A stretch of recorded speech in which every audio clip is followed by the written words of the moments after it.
안녕하세요. RC친구 모범시민입니다. 오늘은 전동으로 출시하는 모든 몬스터트럭 제품들 중 가장 크고 비싼 최고의 차량을 준비했어요. 이 차량은 전동 RC카에서 가장 큰 1대5 사이즈를 갖추고 있고요. 타사의 비슷한 제품들보다 훨씬 더 비싼 소재의 메탈 파트와 전자 파트로 무장된 풀옵션 차량입니다. 한마디로 그냥 끝판왕 차량이라고 할 수 있죠. 자, 아르마의 최상위 라인업에 있는 EXB 제품들은 조립과 세팅이 필요한 반조립 형태로 출시했기 때문에 일반인들은 접근하기 어려웠습니다. 이 차량은 제가 최고의 차량이라고 소개하며 이미 리뷰로 다뤘던 제품이고 유일한 단점으로 RTR이 아니라는 점을 지적했습니다. 아르마에서 제 의견을 반영한 건 아니겠지만 어쨌든 드디어 누구나 쉽게 접근할 수 있는 RTR 형태로 출시했네요. 자, 본격적인 리뷰에 앞서 가격 얘기가 빠질 수 없겠죠. 최고의 차량인 만큼 제품 가격도 지금까지 출시한 아르마 제품들 중 가장 높은 가격으로 출시했습니다. 무려 159만원이라는 무시무시한 가격이지만 차량 스펙과 구성품 등을 생각하면 나쁘지 않은 가격이라고 생각해요. 또한 전동 몬스터 트럭으로 결정했다면 여기가 끝이에요. 더 위에는 없습니다. 최고의 차량이 이 정도 가격이라면 해볼만 하지 않나 생각이 드네요. 자, 제품 구성은 앞서 말씀드린 대로 RTR 구성이라 주행에 필요한 모든 구성품이 포함되어 있습니다. 차량 본체와 조종기, 매뉴얼, 분해 조립에 필요한 기본 공구들까지 모두 포함되어 있어요. 또한 이번 제품은 일반형 제품의 구성이 없는 몇 가지 공구들이 추가되었습니다. 바퀴를 체결할 때 필요한 필렌치와 너트를 풀 때 필요한 공구가 상당히 고급스러운 제품으로 추가되었고, 이 파트를 조이고 풀 때 필요한 공구도 추가되었습니다. 이 사이즈의 공구는 독특한 사이즈라 정비할 때 상당히 불편하다고 생각했었는데 드디어 전용 공구가 추가되었네요. 마지막으로 스피디형 30T 피니언 기어도 포함되어 있습니다.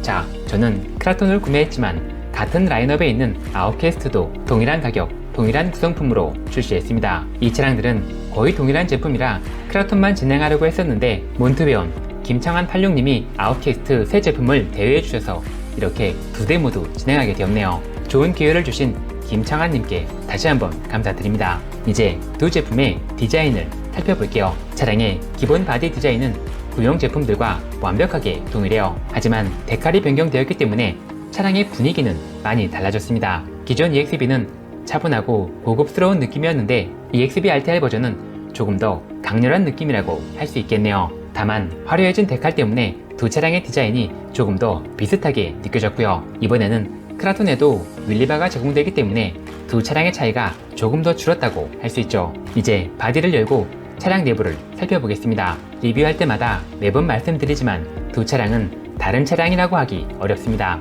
차량에 사용된 파트가 95% 이상 동일하기 때문이죠. 타이어의 크기도 패턴만 다를 뿐 사이즈와 무게는 동일하고요. 차량에 사용된 전자 파트의 스펙과 장착된 위치, 기어 비율까지 완벽하게 동일합니다. 그래서 당연히 차량의 성능도 순정 상태에선 거의 동일하다고 할 수 있죠. 두 차량의 가장 큰 차이는 휠 베이스의 차이라고 할 수 있습니다. 크라톤이 아웃캐스트보다 6cm 정도 조금 더 긴 휠 베이스를 갖추고 있어요.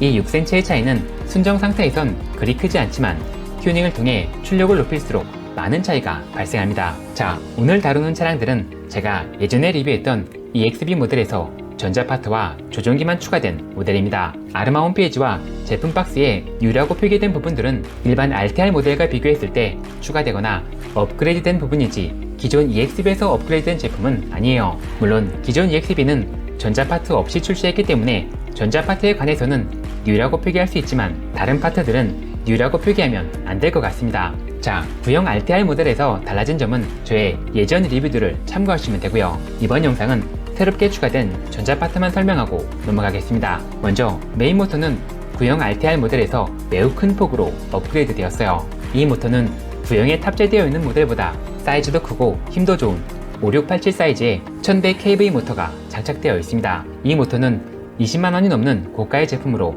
실제로 1대5 EXB를 운영하는 분들도 정말 많이 사용하는 제품이죠. 그리고 모터의 피니언 기어는 23T가 기본으로 장착되어 있는데 여러분들에게 이 차량이 순정 상태에서 낼 수 있는 최고의 속력을 보여드리기 위해 제품에 포함된 30T 기어로 변경해 주었습니다. 좌우 조향을 담당하는 서버 모터도 매우 큰 폭으로 업그레이드 되었어요. S90에서 S6510으로 바뀌면서 사이즈와 토크 모두 다 큰 폭으로 향상되었습니다. 이건 실제로도 크게 체감할 수 있었어요. 다만 토크의 향상만 있을 뿐 조향 속도가 빨라진 건 아니기 때문에 속도의 답답함이 느껴진다면 교체하셔야겠죠. 안타깝게 전자 변속기는 크게 달라지지 않았어요.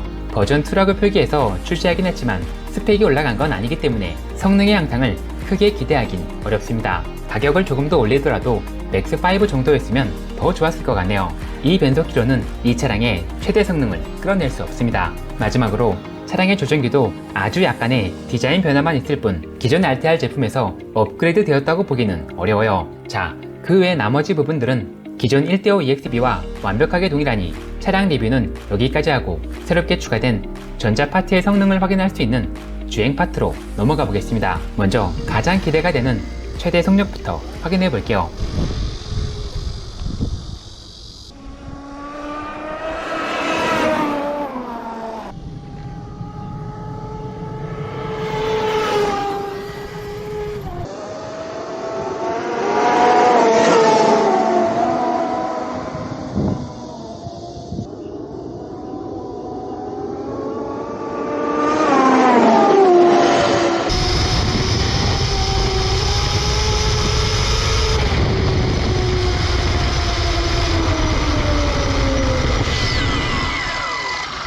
자, RC카는 100km, 200km도 충분히 가능하기 때문에 이 속력이 매우 빠른 속력이라고 할 수는 없습니다. 하지만 지금까지 출시한 많은 1대5 사이즈의 제품들 중 완성품으로 출시하는 제품들 중에선 가장 빠른 속력이라고 할 수 있어요. 다만 순정 30km는 조금 무리가 있어 보였습니다.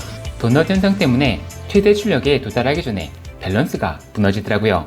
또한 뜨거운 날씨 때문인지 전자기기의 발열 문제로 5분 이상 주행도 어려웠습니다. 순정으로 사용하실 분들은 피니온 교체 없이 즐기는 걸 추천드릴게요. 그럼 순정 23km는 몇 킬로가 나오는지 보여드리겠습니다.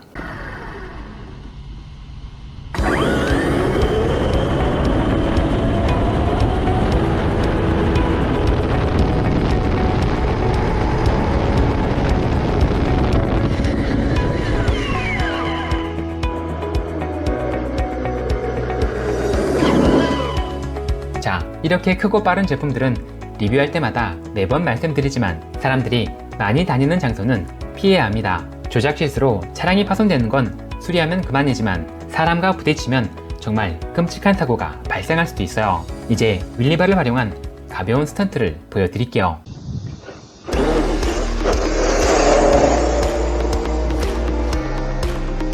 아웃캐스트는 크라톤에 비해 휠 베이스가 짧고 센터 디프에 오일 점도가 높기 때문에 이 정도 스턴트는 가볍게 가능하고 튜닝이 더해지면 제자리에서 공중 회전도 가능합니다. 하지만 크라톤은 주행성에 특화된 차량이라 휠 베이스도 길고 센터 디프 오일도 비교적 부드럽게 세팅되어 출시하기 때문에 아웃캐스트와 같은 스턴트는 어려웠어요. 그래서 지금까지 크라톤에는 윌리바를 달아주지 않았습니다. 하지만 1대5 EXB RTR은 크라톤에도 윌리바를 탑재해서 출시했어요. 그럼 크라톤도 윌리가 가능한지 시도해 보겠습니다.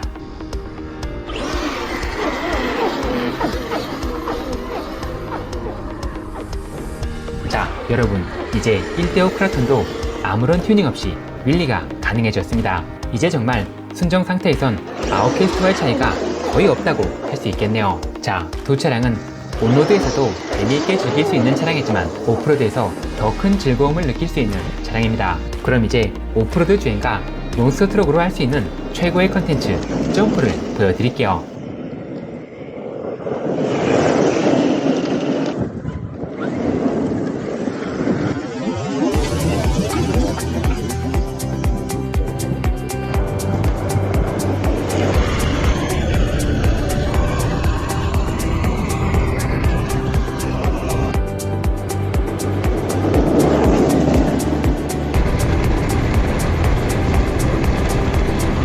이런 대형 제품들의 가장 큰 장점은 주행 환경의 제약을 받지 않고 어디서든 즐길 수 있다는 점이에요. 일반적으로 많이 즐기는 1대10이나 1대8 차량들에게 어려운 주행도 이런 대형 제품에겐 문제되지 않습니다. 또한 사이즈에서 오는 웅장한 짜릿함도 작은 제품들과 비교할 수 없을 정도로 큰 즐거움으로 다가오죠. 그래서 대형 제품을 한번 맛보면 다시 작은 사이즈로 돌아가기 어렵습니다. 하지만 주행을 할 때마다 매번 많은 준비를 해야 하고 사이즈와 무게 때문에 휴대하기 어렵다는 단점이 존재하고요. 사람들이 없는 장터를 찾아다녀야 한다는 단점도 존재하죠. 대형 제품을 드리기 전에 이러한 단점들을 꼭 생각해 보셔야 합니다. 자, 이제 몬스터 트럭의 최고의 컨텐츠 점프로 넘어가 볼게요.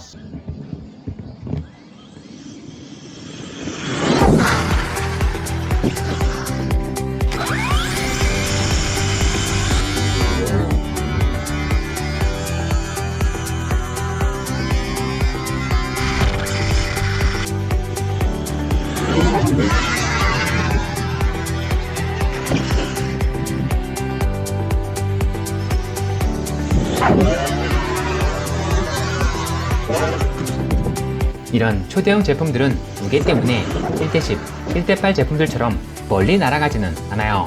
하지만 대형 차량들에서만 느낄 수 있는 짜릿하고 묵직한 손맛이 존재합니다. 이건 사실 직접 보거나 경험해보지 않으면 알 수 없어요. 자, RC카의 점프를 어렵게 생각하는 분들이 많은데 결코 어렵지 않습니다. 공중에서 필요한 건 악셀과 브레이크가 전부라 초보자들도 2-30분이면 점프에 필요한 기술과 타이밍을 충분히 습득할 수 있어요. 자, EXB 제품들에게 이 정도의 점프는 점프라고 할 수도 없습니다. 사실 이 정도는 일반 RTR 버전으로도 충분히 가능하죠. EXB는 이런 점프가 아니라 제가 지난 영상에서 보여드렸던 엄청난 높이의 점프와 공중 회전도 버틸 수 있는 차량입니다. EXB라는 이름 그대로 익스트림 배시가 가능한 제품들이죠. 물론 저렇게까지 하려면 많은 노력이 필요하고 많은 튜닝이 필요합니다. 자, 마지막으로 이 차량들의 엄청난 힘을 보여드릴 수 있는 외관 영상을 보여드리고 마무리할게요. 참고로 이 영상은 제가 이전 차량을 리뷰할 때 촬영한 영상입니다. EXB RTR 제품들은 전자파트의 스펙이 뛰어나기 때문에 이 영상보다 조금 더 수월하게 가능하겠죠. 간혹 RC카를 외관용으로 구매하는 분들도 있는데 오늘 리뷰하는 제품들이 외관용으로도 최고의 차량이 될 수 있다고 생각합니다. 안전을 위해 스피드를 포기하고 토크에 집중해주는 약간의 튜닝이 필요하겠지만 오늘 리뷰한 EXB 제품들은 1대5 RTR 몬스터 제품들 중 가장 크고 전자파트의 스펙도 가장 뛰어나기 때문에 외관용으로 더 좋은 선택은 없다고 생각해요. 자, 마무리하겠습니다. 오늘 리뷰한 제품들은 최고의 차량들이 확실합니다. 하지만 오늘 보여드린 주행 영상은 훨씬 더 저렴한 일반 RTR 제품으로도 충분히 가능한 수준이에요. 정말 하드코어하게 즐기고자 하는 게 아니라면 굳이 EXB까지 필요하다고 생각하지는 않습니다. 하지만 이렇게 얘기하면 더 갖고 싶어지죠. 자, 오늘은 여기까지 하고요. 다음 리뷰는 로시의 신작 1대4 바이크 리뷰로 찾아뵙겠습니다.